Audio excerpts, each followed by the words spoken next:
warahmatullahi wabarakatuh. Halo semuanya. Kenalin, aku Amel. Aku Santina.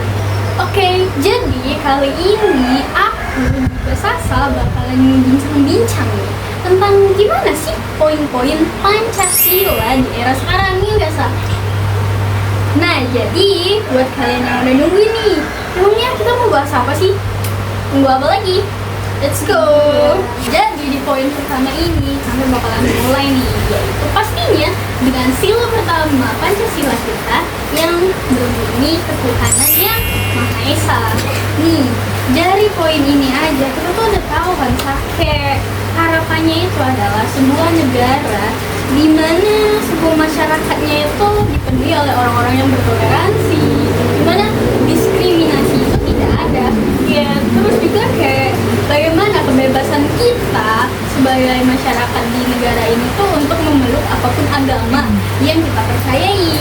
Ada juga nih contoh-contoh kasusnya. Salah satunya larang pembangunan tempat ibadah bagi yang minoritas ya, menurut saya sih.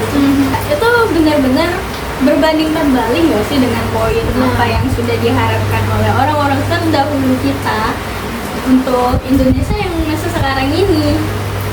Nah, di poin kedua ini kita akan membahas sila kedua yang berbunyi kemanusiaan yang adil dan beradab. Kita sebagai masyarakat ini berharap banget sebuah negara atau sistem pemerintahan yang adil, karena sistem pemerintahan yang sekarang itu kelihatannya tajam dan menusuk ke bawah, atau masyarakat bawah tapi tumbuh ke atas. Terus tadi juga Sasa udah bilang dan membawa satu kasus di mana ada seorang lansia yang dituduh mengambil kayu bakar, dan itu katanya divonis 1 tahun penjara dan didenda 500 juta. Dan itu dia dapat ini sih, aku dengar itu dari apa yang aku cari juga dan aku dengar, ternyata ibu itu tuh katanya melanggar pasal 12 junto pasal 83 ayat 1, yaitu UU Undang-Undang Pencegahan dan Pemberantasan Perusakan Hutan, karena memiliki dan menguasai kayu hasil hutan tanpa izin.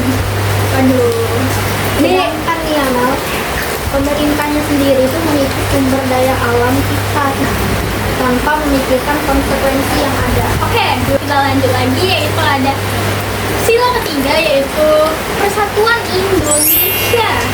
Nih, dari namanya aja udah mendeskripsikan ya, kayak apa sih harapan orang-orang terdahulu untuk kita ini, yaitu sebuah negara yang masyarakat tuh bersatu padu tanpa ada diskriminasi dan pembeda-bedaan, seperti yang kita bisa lihat sendiri kan, kayak di apa ya slogan kita di Indonesia yang ada di kaki burung Garuda itu apa sih, Sa? Apa itu? Tunggal Ika. Betul. Tapi sekarang kayaknya agak sulit ya. Ya, karena di kalangan masyarakatnya sendiri saja masih ada tuh diskriminatif antara kelompok tertentu ya. Karena banyak juga kan sebenarnya Indonesia ini keanekaragamannya. Betul sekali. Karena kita ini gimana ya, di Sabang sampai Merauke ya, dan diharapkan untuk bersatu padu. Selanjutnya dan sila keempat ini yang berbunyi kerakyatan yang dipimpin oleh hikmat kebijaksanaan dalam permusyawaratan dan perwakilan. Kita ini pengen banget menjadi negara yang dipimpin oleh pemerintah yang adil dan juga bijaksana. Tapi di era sekarang kita tahu bahwasannya ada beberapa kasus di mana di pemerintahan itu ada oknum-oknum yang menyalahgunakan wewenangnya. Terus beberapa banyak contoh yang bisa kita bilang di mana kebijaksanaan para pemerintahan kita ini itu dengan banyaknya kasus korupsi. Karena Kita itu sudah menjadi negara yang tingkat korupsinya itu begitu tinggi, guys. For your information aja nih. Nah, di poin kelima ini ada sila kelima yang berbunyi keadilan sosial bagi seluruh rakyat Indonesia. Kalau bahas tentang keadilan ini rasanya begitu jauh ya. Bahkan tuh kita juga bisa lihat nih, keadilan ini juga bisa pandangan sosial ada pada masyarakat itu sendiri. Nah, kayak gini aja nih guys pembahasan kita ya kan ya. Nah, menurut kamu sendiri gimana nih Nak, tentang pembahasan kita tadi?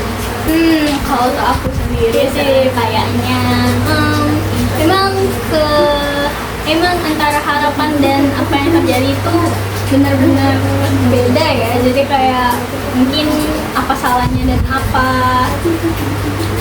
menyakitkankah untuk kita mengejar hal-hal yang memang udah direncanakan dari dulu untuk menjadi masa depan yang lebih cerah nanti.